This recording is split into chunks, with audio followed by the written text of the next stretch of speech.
So these are the wheels that we just picked up for the Mk8.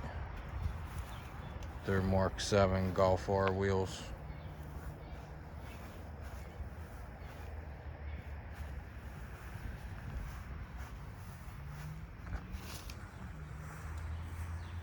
What do you think? Not bad. Yeah, I can polish that out. Yeah, got a little mark right here. Yeah. But no bends, no cracks, no welds. Not really any curbage. Like these ones don't have no curbage. Yeah, so A little bit on that one. I'll bet they were passenger side.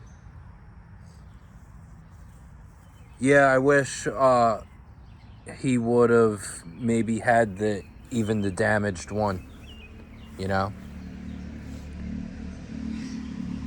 But pretty good deal. And you might end up with a Mk7 R out of it. That would be nice.